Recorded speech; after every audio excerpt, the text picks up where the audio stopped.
So factoring is breaking up multiplication into length times width. So we start with an area and we break it into its length and width components. So for example, we have the area 2x plus 6. This area can be made by a length of x plus 3 and a width of 2. Right? Because if we do 2 times x, we get 2x.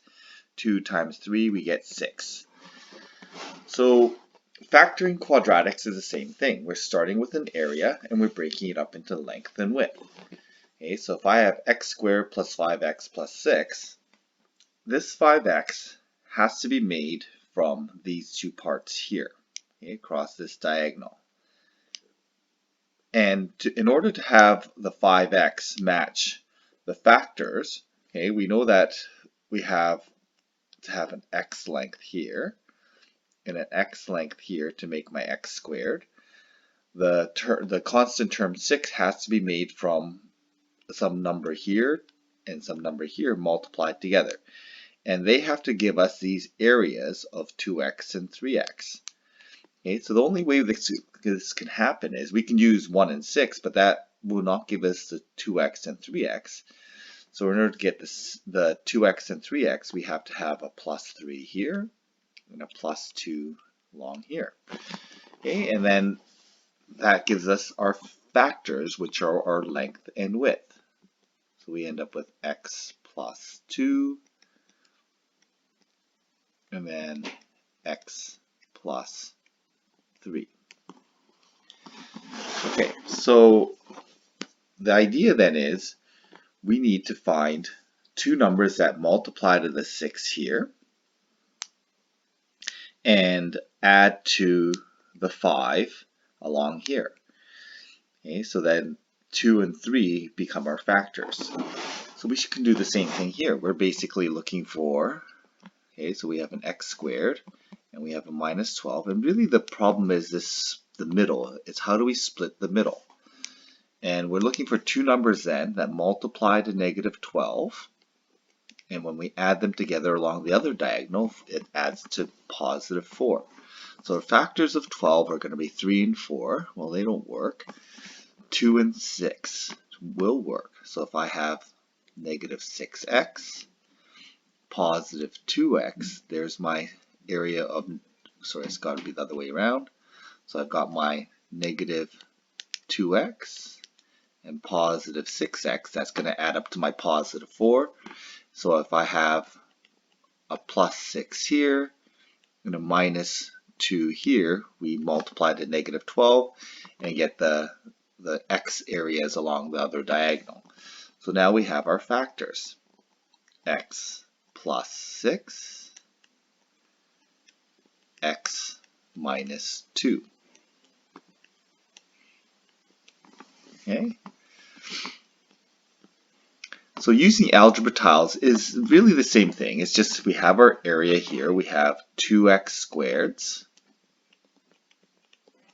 We have 1, 2, 3, 4 x's. And we have 2 1s. So we have 2x squared plus 4x plus 2.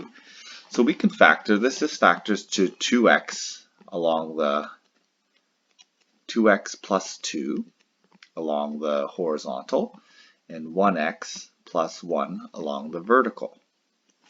Okay, so we can factor like this: 2x plus 2 and then x plus 1.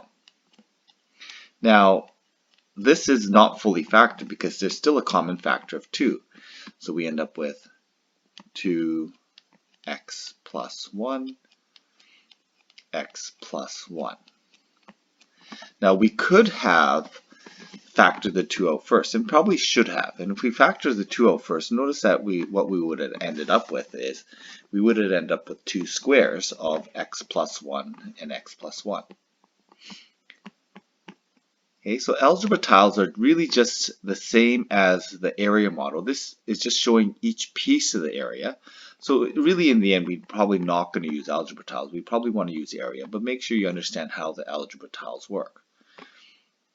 So here we have an area of x squared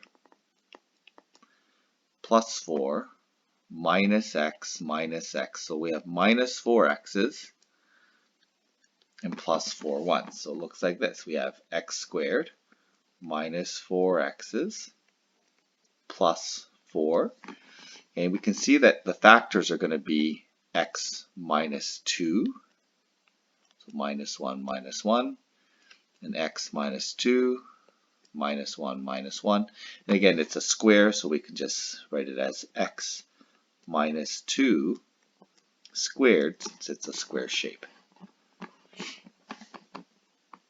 Using the factoring with an a and x squared, we have to be a little bit more careful because it's a little bit harder to factor these, because the relationship then is between the diagonals and the last coefficient is not as obvious.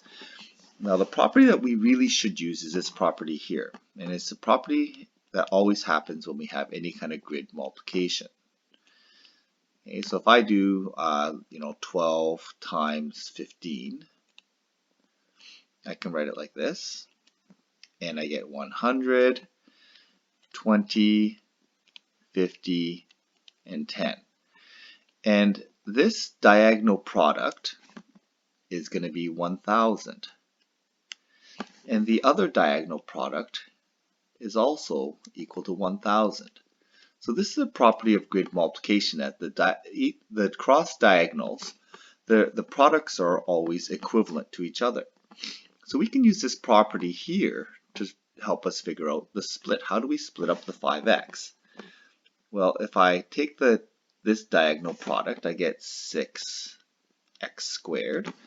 So basically I'm multiplying the first and last, and that multiplication of first and last, giving me the 6, allows me to get the cross diagonal a little bit easier. This lets me figure out how to split up the 5. So I need to add up the 5 and multiply to 6. Well, that's going to be 3x and 2x. Okay, so that gives me my 5x. I just count it all up. 2x squared plus 5x plus 3. Yeah, that's the right area. And I can factor this now. The common factor going up here is going to be 2x. The common factor here is going to be plus 3. The common factor across here is just going to be x. And the common factor between 2x and 3 is just going to be 1. So there's my factors. I'm going to end up getting 2x plus 3, x plus 1. And there's lots of different ways that this can be done, but almost all of them rely on multiplying that first times last, which is essentially multiplying that cross diagonal to figure out how to split up the middle. So how to get this 2x and 3x and cross this diagonal. Okay, so that's what I did here, and I'm using this property that the diagonal products are always equal. So this 2x squared times 3 must have the same diagonal product going this way. So the only way to get 5, add up to 5 and multiply to 6x squared, is split it up into 2 and 3. Okay, so again, there's all sorts of methods, but they all rely on this multiplying and getting that 6 to figure out how to split up the middle.